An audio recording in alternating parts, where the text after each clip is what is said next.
Happy Friday, church family. I am bringing you today a word of encouragement, and our theme this week is making disciples. And I hope you've been enjoying all the words of encouragement that we've had so far this week. I've been getting a lot out of them, and I hope you have too. They've been awesome.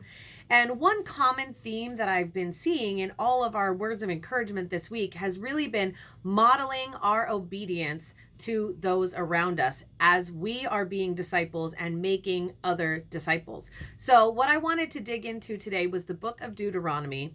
And this is when the Israelites are getting ready to go into the promised land, and Moses is not going with them. And so this is kind of Moses's opportunity to retell the law and to remind the Israelites of the most important things that they're going to need to know once he's gone. And so I'm going to share some verses. One of the things that he kind of talks about is when they're going into the promised land, there are already people who live there and things that have been built and things that they've done, and it's a wonderful land, but there are people there who don't believe in God. They follow other gods. And so some of what he's saying is a warning to them to remember to stay strong, to follow their God, and not to forget of all the great things that God has done for them. They want to be an example to the people who are living in that land, not to follow after their gods instead of Israel's God. So Deuteronomy 4:9 says, "Only be careful and watch yourselves closely so that you do not forget the things your eyes have seen or let them fade from your heart as long as you live. Teach them to your children and to their children after them." This is so great because the Israelites had seen God part the Red Sea. They had seen God, lead them in a pillar of fire and in a cloud of smoke, and they'd seen amazing things. And Moses is reminding them, don't forget about those things. And teach them to your children and to their children after them. Tell those stories. Don't forget. Don't let it fade from your heart, the amazing things that God has done. And then he goes on to repeat the 10 Commandments, remind them of the laws that God had given them. And then he says, in chapter 6, he says, "Hear, O Israel, the Lord our God, the Lord is one." This is Deuteronomy 6, verses 4-9. And says, "Love the Lord your God with all your heart and with all your soul and with all your strength. These commandments that I give you today are to be on your hearts. Impress them on your children.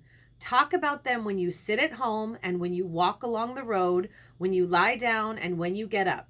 Tie them as symbols on your hands and bind them on your foreheads. Write them on the door frames of your houses and on your gates." And we did a study a while ago that talked deeply about what that is. But basically, all the time, everywhere you go, to everyone around you, you want to be remembering those things and impressing them on others. And especially it says impress them on your children. So, the number one job of a parent is to disciple their children. And for kids, the number one place where they're going to get that discipleship and where they're going to learn about God's word is from their parents. It's not from Sunday school. And, this is a big reminder now that we're in this COVID-19 time when Sunday school is not meeting.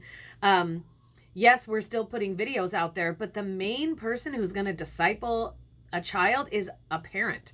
They have way more time, especially now, to be able to do that. So that is a very important role for a child, is to have that parent disciple their kids, impress those things on their kids all the time.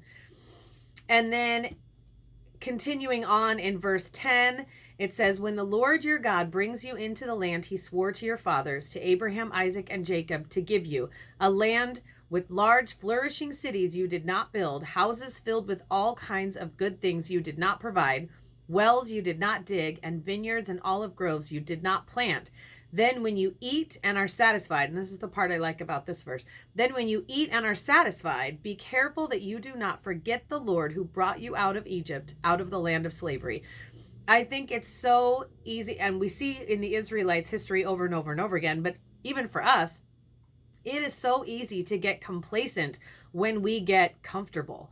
When things are going well, when we eat and are satisfied, we forget. We forget the amazing things that God has done. We forget the amazing God that he is, what he can do, how sovereign he is. We forget those things. We get complacent. And so this is Moses reminding them, don't forget of the place that you were in. You were slaves in Egypt, and God did amazing things to save you out of that. Don't forget about those things when you're in a land and everything's going well. So I think for those who are struggling through this COVID-19 time, this is the time when you might see God's hand, but don't forget about these times. Remember these times. It's so important. So I think modeling our obedience to Christ, teaching what those laws are, and then telling our story to our kids, to their kids, to other people's kids, anyone around you. We want to share those stories about the goodness of God and continue to pass on that faith in God and that knowledge about who God is. So I hope that is an encouraging thing to you, church family. Have a great weekend.